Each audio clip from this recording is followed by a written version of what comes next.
show starts right now.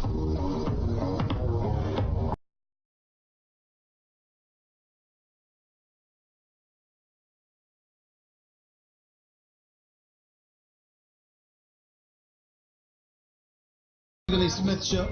Over there was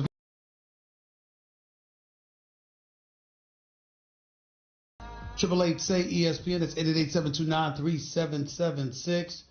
The Stephen A. Smith Show is being brought to you by Barbasol. Hey, sports fans. Barbasol is offering you a chance to score big when you join the Barbasol Shave Club. Grab your premium starter kit for just $1.99 today with code SHAVE at barbasol.com. A couple of things I want to get into before I get back to the calls. Number one, I want to give a congratulations first and foremost to Coach John Calipari for the Kentucky Wildcats. He is receiving a lifetime, or agreed to a lifetime deal with the Kentucky Wildcats to coach them. Obviously, he's not going to coach anywhere else. It's on a lifetime contract to stay right there with them. He's been there since 2009. That's 10 years at Kentucky. His record there in that span is 376 and 301. I'm sorry, I apologize. That's the amount of games he's coached, 376. His record is 305 and 71. He's won 81% of his games. Prior to that, when he was at Memphis from 2000 to 2009, he won 78% of his games. At UMass, where he was from 88 to 96, he won 73% of his games. Overall, his record as a collegiate coach spanning 27 years is 750 and 211. He's won 78% of his games. He's won one NBA championship in that span, 2011-2012 season when Anthony Davis led the Kentucky Wildcats to the national championship. He's been to 3 Final Fours, one with each program, UMass in 95-96, Memphis in 2007-2008 when Derrick Rose started for him, had Chris Douglas Roberts, and of course in 2014-2015 when Kentucky went to the Final Four. And obviously one year he won a national championship. I shouldn't say that. How many Final Fours? Let me count these. 1, 2, 3, 4, 5, 6 Final Four appearances. That's where he's been to. 6 Final Four appearances, it looks like. Anyway, he's got one championship. Here's my thing that I want everybody to understand. He's got 31 tournament wins, which is first.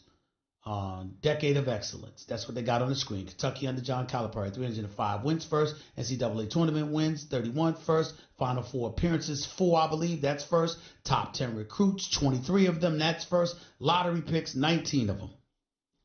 19 of them. Ladies and gentlemen, let me say this. Nobody deserves a lifetime contract. Now, you want to look at stuff like emeritus status, and I got it. I'm talking about active duty. Nobody deserves a lifetime contract. See, my attitude is very, very simple. If you sit in an elevated position where you get to hold people accountable, how do people not hold you accountable? Because you can't touch somebody with a lifetime contract. They can basically do what they want to do. They can't violate ethics clauses, or at least flagrantly violate severe ones. But you basically don't have to ever worry about getting fired.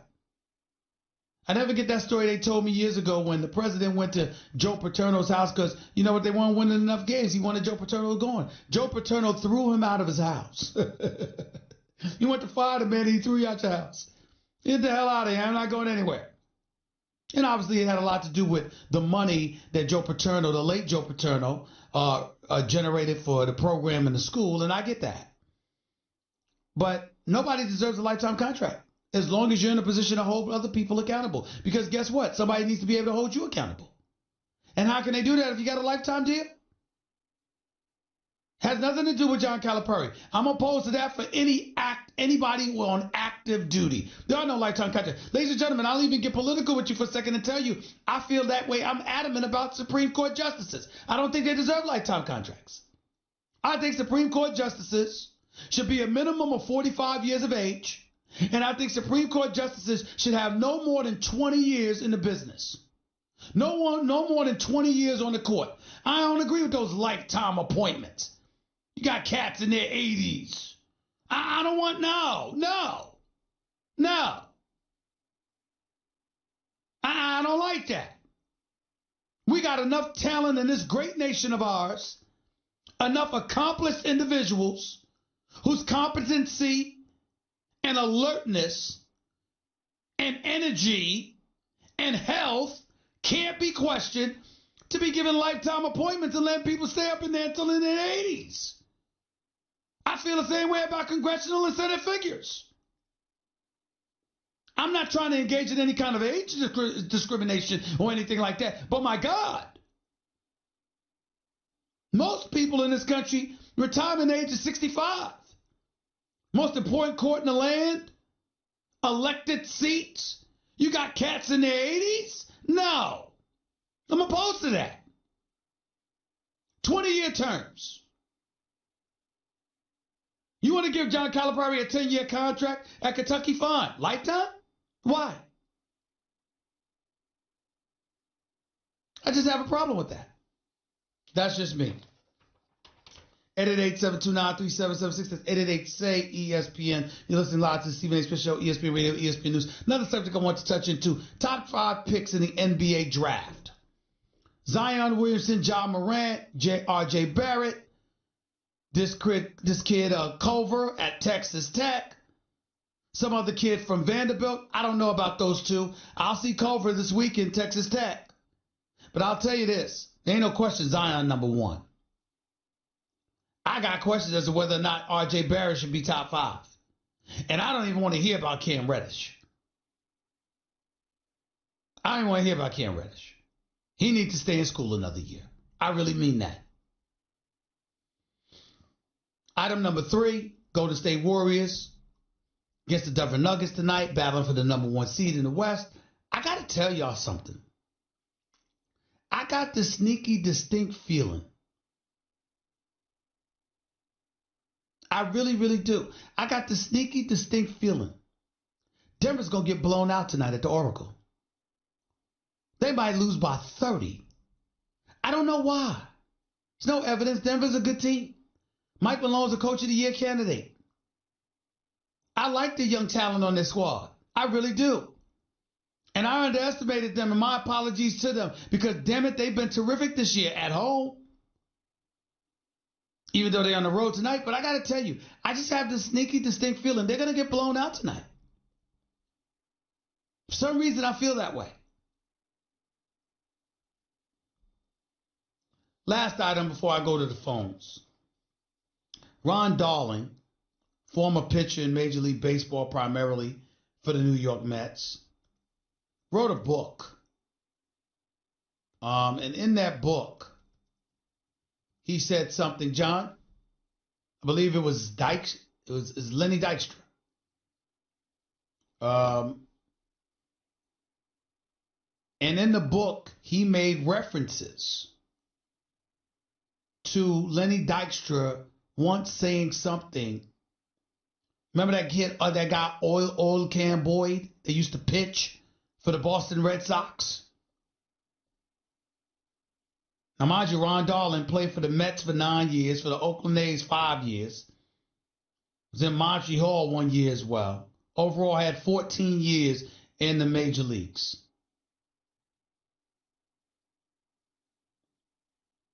I think he played with Oakland for 5 years. I said that.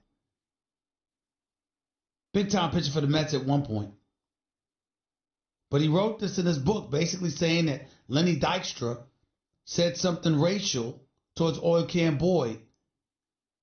And he was so offended by it and put off by it and all of this other stuff. Well, Michael Kay and Don LaGreca and the guys were talking about this on 98.7 FM in New York City, the afternoon drive show yesterday. And Lenny Dykstra felt the need to call in.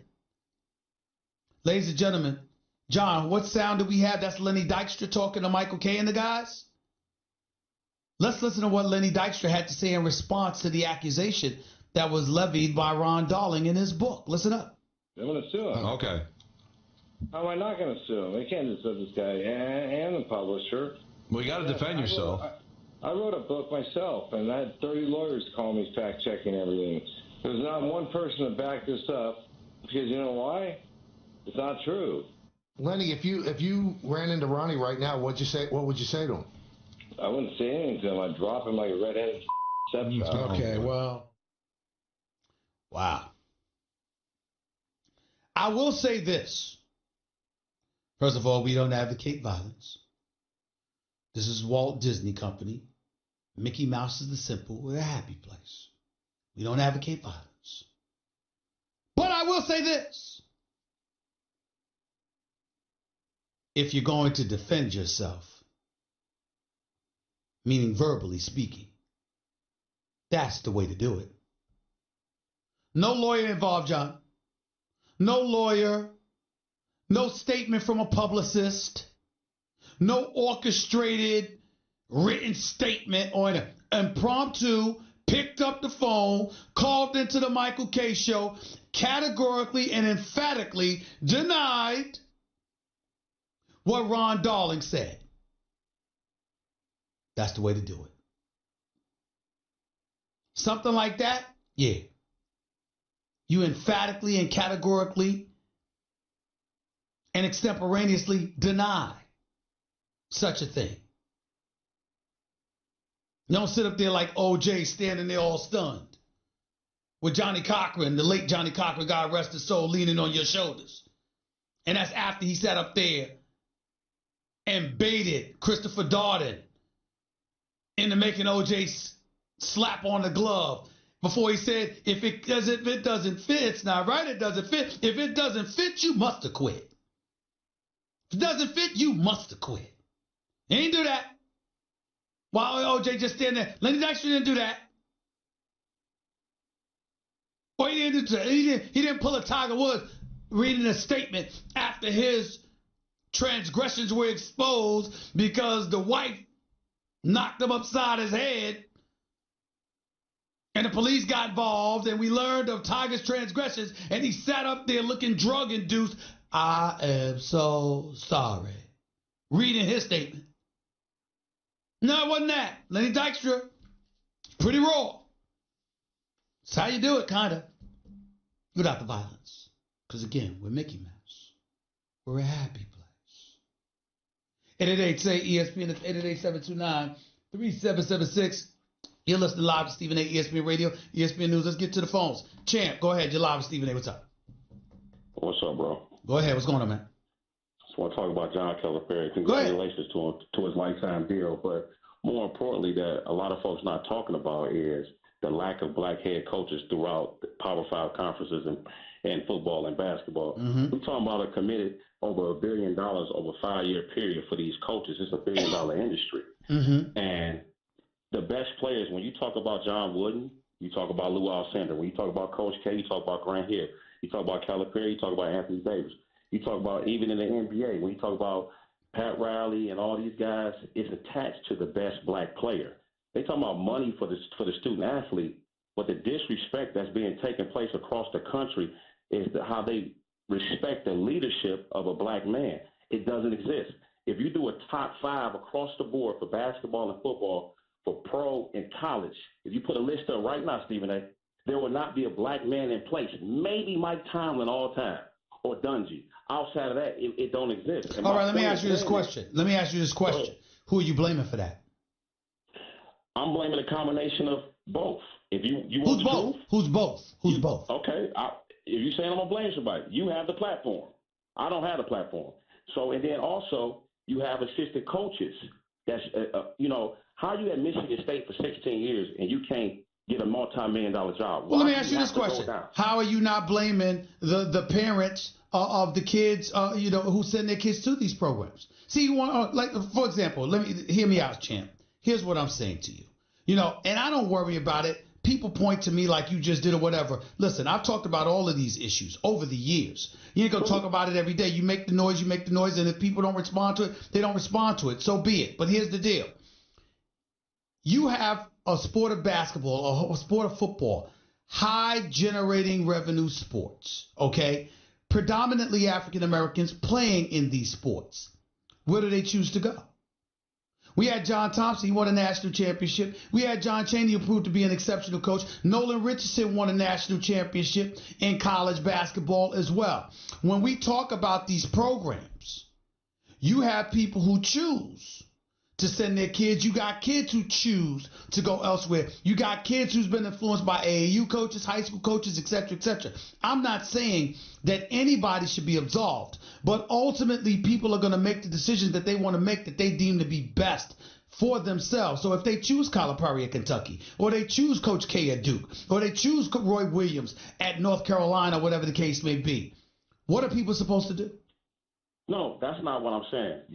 That's a whole other topic. What I'm telling you that I know for a fact. For example, Tony Jones helped your boy Bruce Pearl over at Auburn. He was an assistant coach. All these coaches that are successful is because the black assistant is doing all the work for them and getting them the best players to commit. What I agree I'm with that. saying, hear me out. What I'm stating is this. If you're able to help Coach K, Tom Izzo, Bill Self, and those guys, when they are aligned for the next job, the media should highlight, oh, that's the next great guy. The same way they do it for the NFL coaches, that's the assistant coaches. The same way they do it for the NBA assistant coaches. But here's what's unfair about what you're saying. It's almost impossible to know who does what specifically unless the coach shines a light on their subordinate who's doing the production. So let's say hypothetically, right? Roy Williams is at North Carolina. Stephen A. Smith and Champ and Rob or somebody all recruit for the program. If the coach is reluctant to give shine to one assistant because he's protective of the whole body of assistants, the public, it's almost virtually impossible for us to know that that one particular assistant is the one that did all the dirty work that helped recruit individual stars that come to a program that helped elevate the program. So how are you able to know who deserves what acclaim unless the head man at the program is willing to give that acclaim to those specific individuals? I totally agree. That's another point. The bottom line is, again, I think there needs to be a Rooney Rule where these guys get interviews because it's not happening. I totally agree with that. Totally agree with that. To sum it up, prime example, Nate Oates was from Michigan, won a state championship at Romulus High School.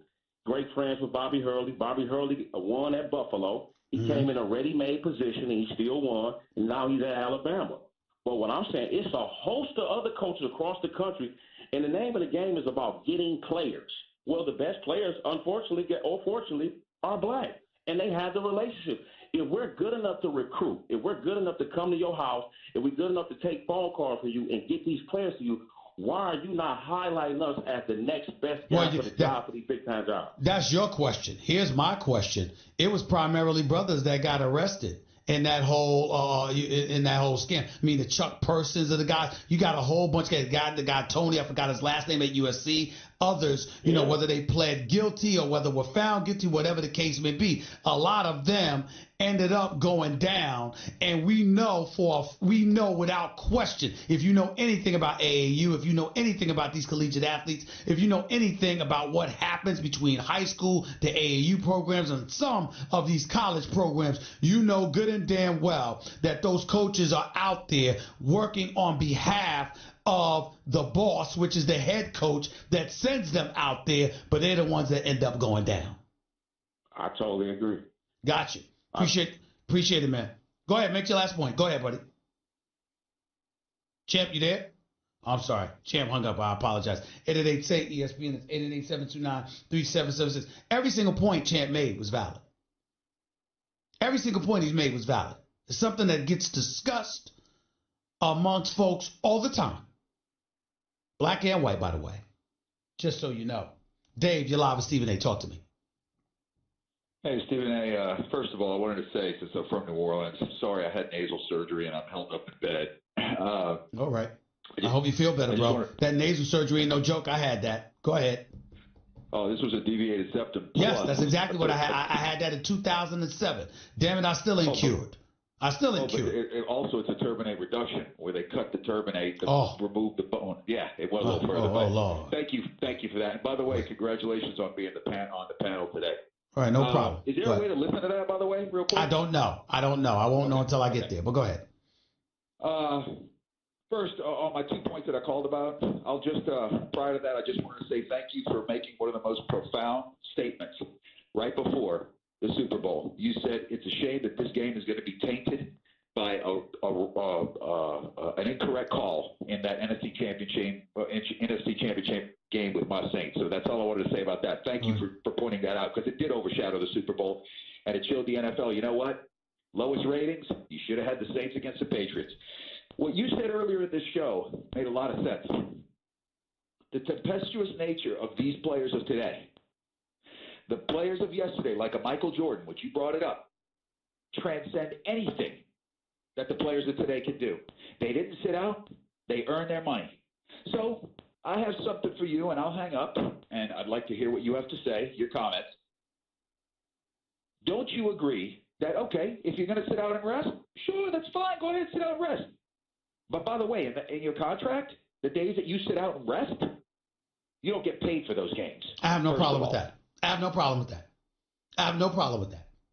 I have no problem with that. I have no problem with that. I have no problem with that whatsoever. If it's not injury related, to just sit out because of rest while you're still charging a paying customer to come see. Now, they don't make guarantees what players you're going to see when you pay your tickets to come see a team play. You're just coming to see that team and whoever's on that team, and I understand that. But we all know what time it is. We all know where interest lies, and we all know what people gravitate to and what have you. So to me, if you're sitting out just for rest, and you're 100% healthy, you know what? Fine, why don't you give some of your money back? Donate it to charity.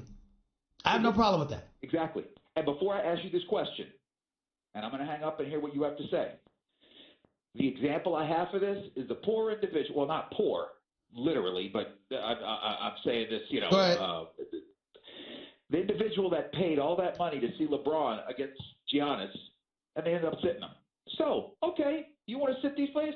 Give that individual their money back, or take that money and let that person have a write-off for charity, because you know what? They didn't get what they came to see. So why not hire someone with a high IQ, a high aptitude, that's one of the former guys, like you said, like maybe a Michael Jordan or something like that. Okay, you don't want to be the commissioner? That's fine. Be on the commissioner's panel of all of these players that are doing this sitting out. You're going to be held accountable to make that money go somewhere. I got you. Anyway, congratulations again. You tell me what you think. Have a fantastic day to you. I got no problem with that. Crew. Thanks a lot. I appreciate it. I have no problem with guys being fined a game, forfeiting the game check, donating it to charity if you're just sitting out because of rest. I got no problem with it whatsoever. I mean, we're all entitled to that. Don't get me wrong. We're all entitled to days off, because it is taxing on the physical body. You don't just run up and down all day long. So I get that. But the flip side to it is that, when you announce it in advance, how do you know, you're just going to sit out? I'm just going to sit out. Load management. Really? Come on, man. 888-SAY-ESPN. You're listening live to Stephen A. ESPN Radio, ESPN News. By the way, when you're hiring, you don't want to waste time sorting through dozens of irrelevant resumes, do you? You want an efficient way to get to a short list of qualified candidates. That's why you need Indeed.com. Post a job in minutes, set up screening questions based on your job requirements, then zero in on qualified candidates using an intuitive online dashboard. Discover why 3 million businesses use Indeed